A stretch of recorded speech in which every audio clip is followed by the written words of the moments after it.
The keys felt heavy in my hand as I stood frozen outside my own front door. Through the window, I could see my mother gesturing at my marble countertops. My brother's wife Sarah was nodding appreciatively. A stranger with a measuring tape was scribbling notes. The kitchen alone cost $40,000, my mother was saying. Perfect for entertaining. They were selling my house. The house I'd bought in secret. The house nobody was supposed to know about. My name is Emma Rodriguez. I'm 32 years old, and I was about to discover that family loyalty means nothing when there's money involved. 6 months ago, I made the biggest decision of my life.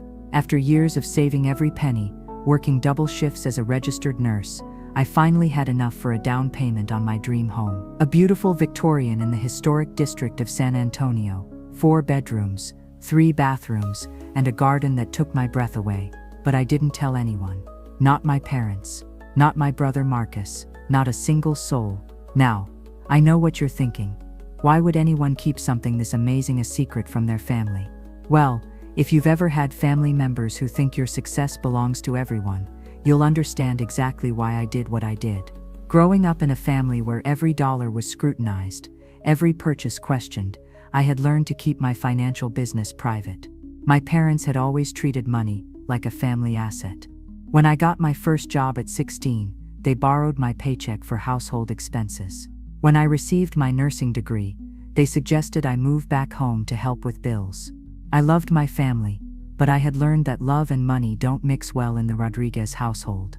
The realtor Janet had been understanding when I explained my need for discretion. Cash buyers often prefer privacy, she'd said with a knowing smile. Your secret is safe with me. The closing had been smooth. The Victorian was mine, free and clear. No mortgage, no debt, just pure ownership of something beautiful, and mine alone. I'd been living there quietly for 3 months, telling my family I was renting a small apartment across town. I showed them pictures of a modest 1-bedroom I'd found online. They seemed relieved I wasn't wasting money on something fancy. Every Sunday, I'd drive to their house for family dinner. I'd park my Honda Civic in the driveway and listen to my brother Marcus complain about his mortgage payments on his McMansion. His wife Sarah would nod sympathetically while checking her phone, probably looking at expensive purses she couldn't afford. Emma's got the right idea, my father would say, patting my shoulder. Living simply, not getting caught up in material things. If only he knew I was living in a house worth more than his annual salary.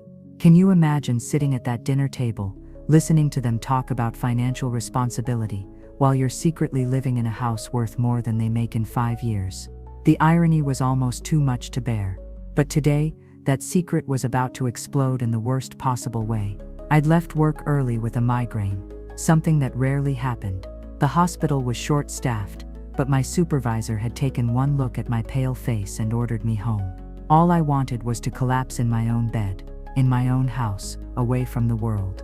As I turned onto Magnolia Street, I noticed an unfamiliar car in my driveway, a white sedan with Johnson Realty plastered on the side. My blood ran cold. I parked across the street, my hands shaking as I tried to process what I was seeing. Through my living room window, I could make out figures moving around, multiple people.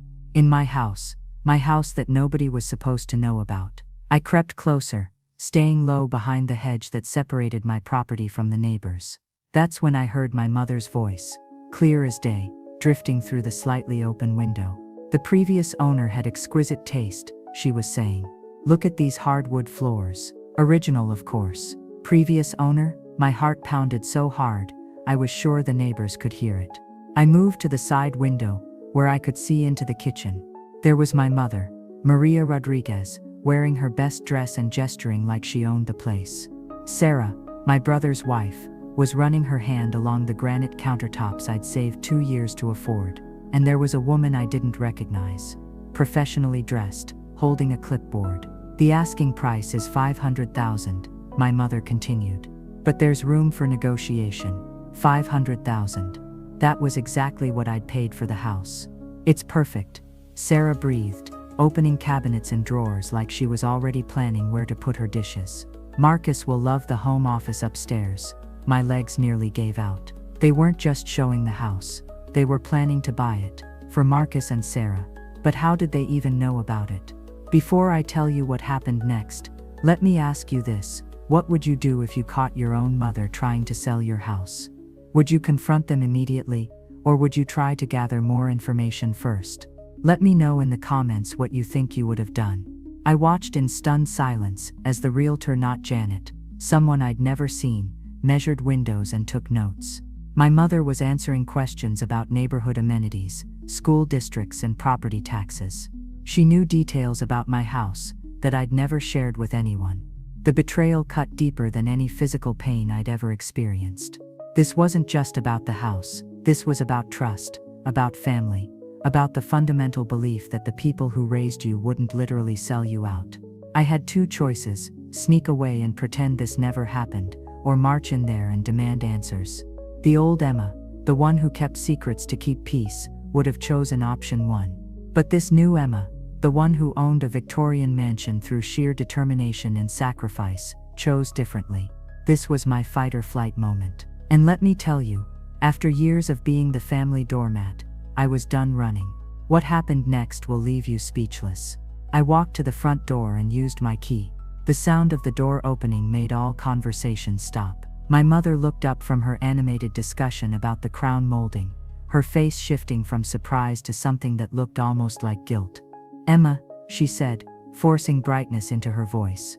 "What are you doing here?" "I live here," I said quietly. "This is my house." The silence that followed was deafening.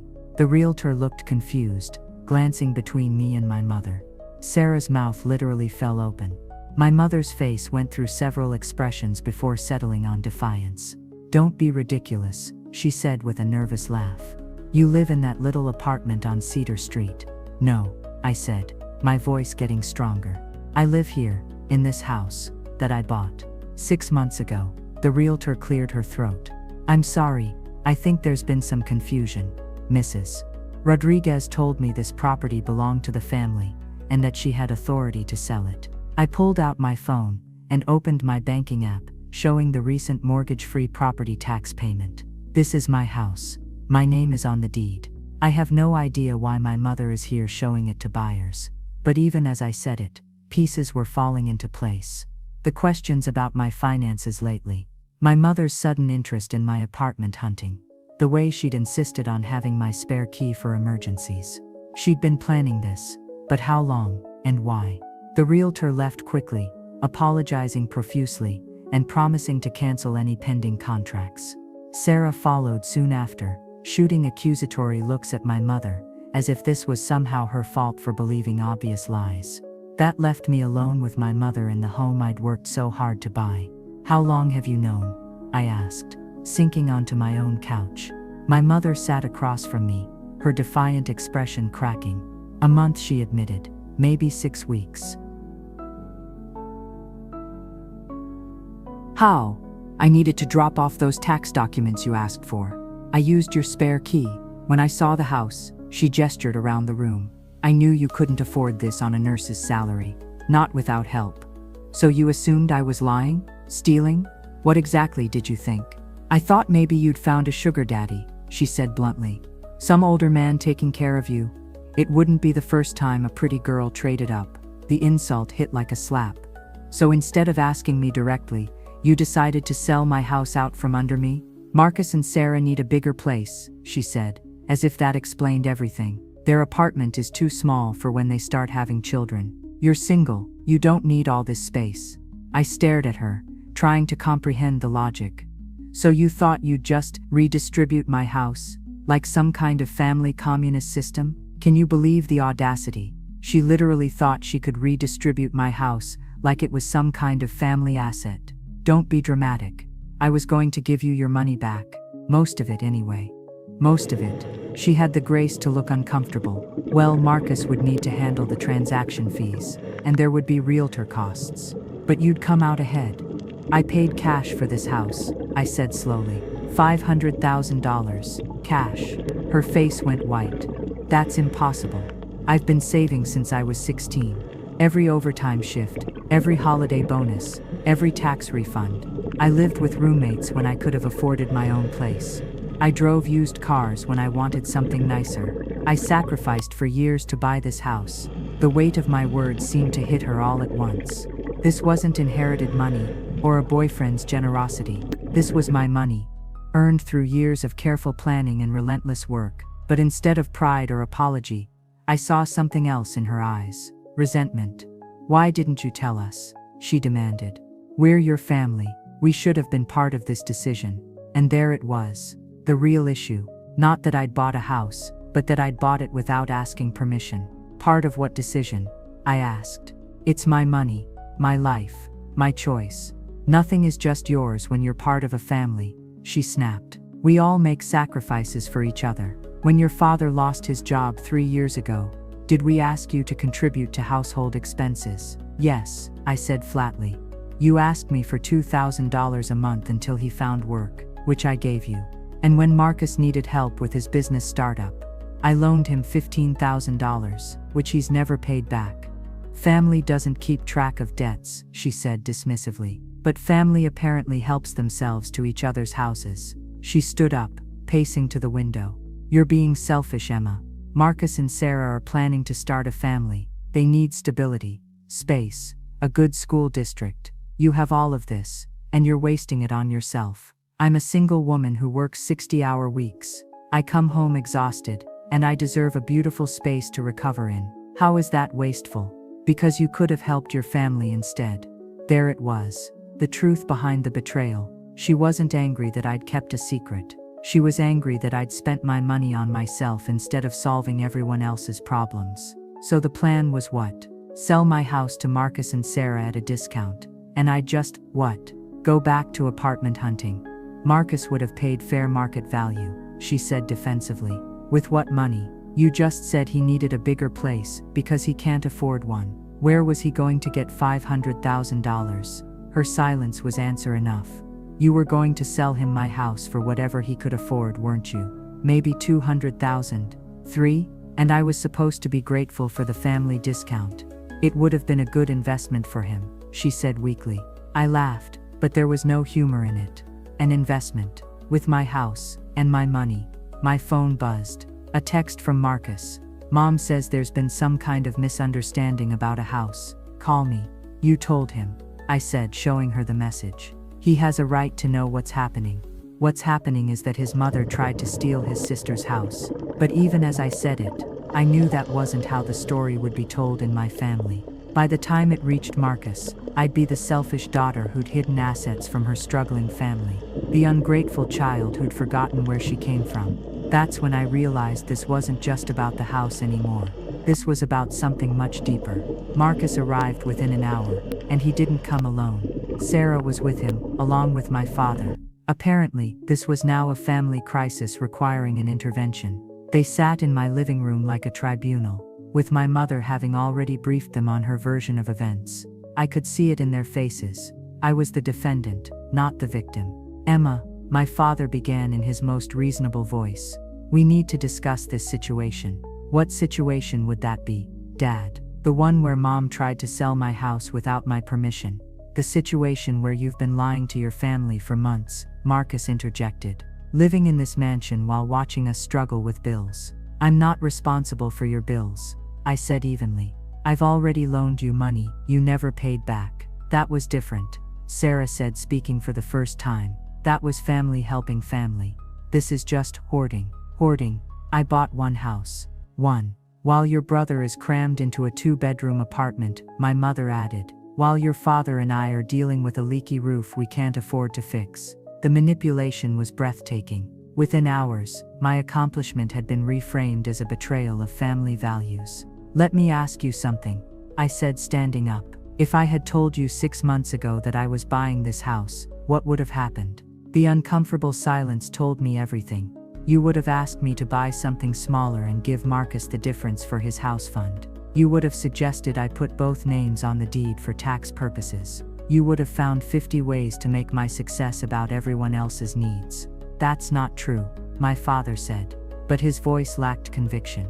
"Isn't it? When I got promoted to charge nurse, what was the first thing you said?" Another silence. "You said now, Emma can help more with family expenses. Not congratulations. Not we're proud of you. You immediately calculated how my raise could benefit everyone else. We raised you to think about family first. my mother said defensively. No, you raised me to think about family only. There's a difference. Marcus leaned forward. Look, Emma, we can work this out. You obviously have more money than you need. Sarah and I could take over the mortgage payments, and you could. There is no mortgage. I interrupted. I paid cash. The room went dead quiet. 500,000. I continued. Cash. From my savings account. Sarah actually gasped. How is that possible? 12 years of nursing, 6 years of overtime shifts, no vacations, no expensive clothes, no eating out. I lived below my means and saved everything I could. While we were struggling, Marcus said, accusingly.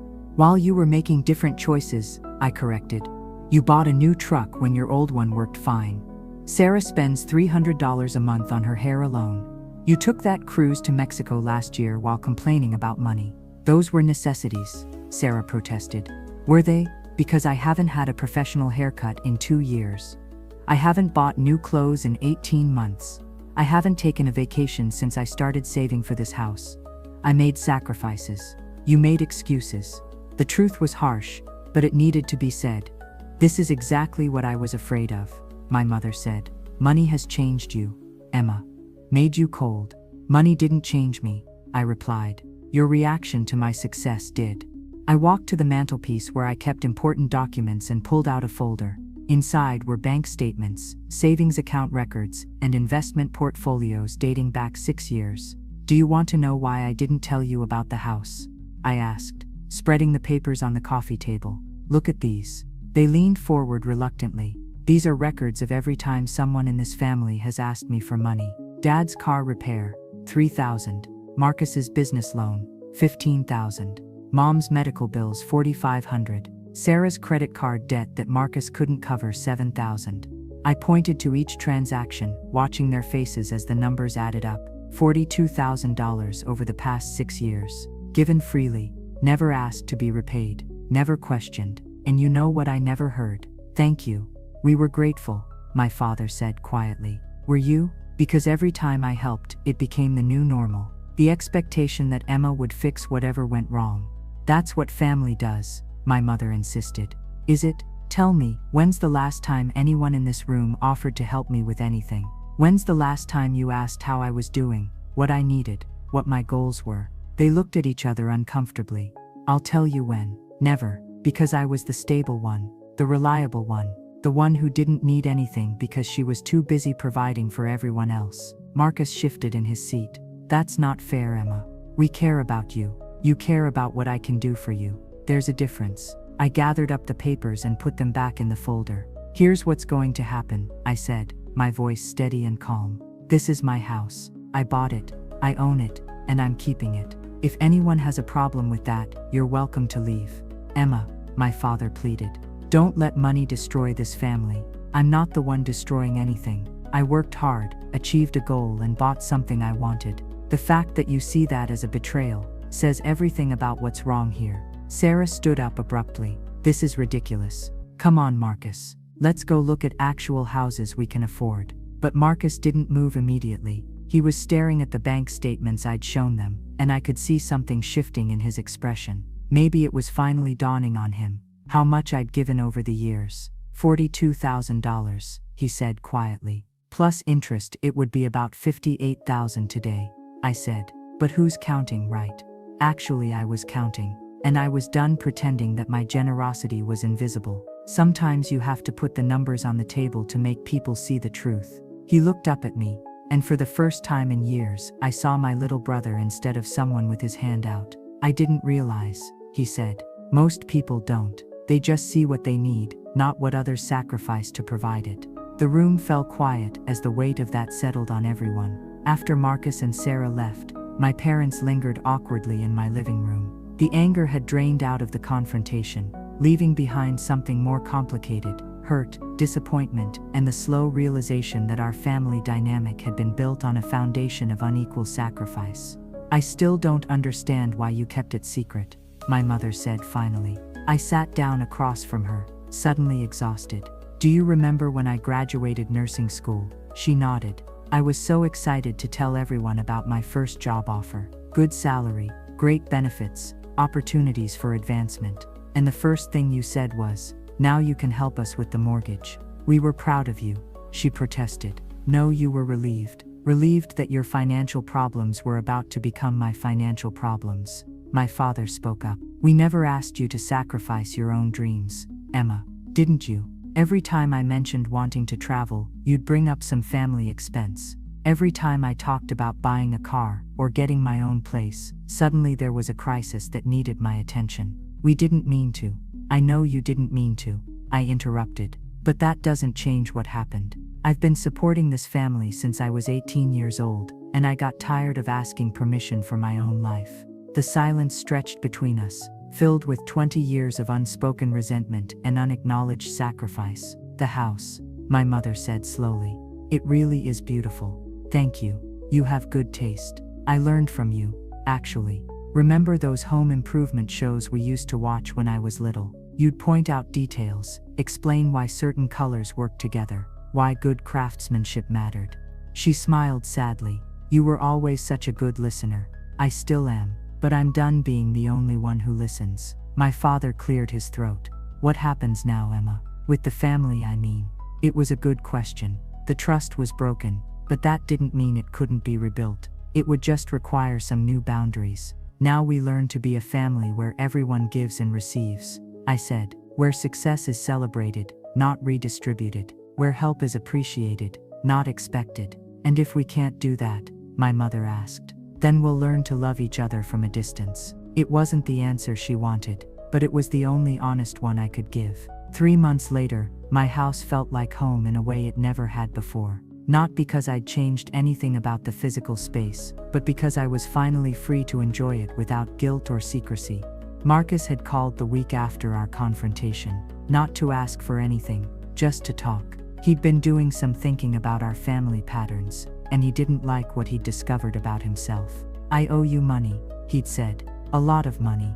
I mean, I owe you more than money. I owe you an apology." That conversation had led to others. Slow, sometimes uncomfortable discussions about boundaries and expectations. Marcus had started paying me back, not because I demanded it, but because he realized he needed to for his own self-respect. Sarah was taking longer to come around, but that was okay. Change is hard, especially when it means acknowledging that you've been part of something unhealthy. My parents visited occasionally, and our relationship was different now, more careful, but also more honest. My mother no longer made casual suggestions about how I should spend my money or who I should help. My father had stopped treating my success as a family resource to be managed. The house had become what I'd always dreamed it would be, a sanctuary. I'd started hosting friends for dinner parties, something I'd never felt comfortable doing when I was worried about family judgment.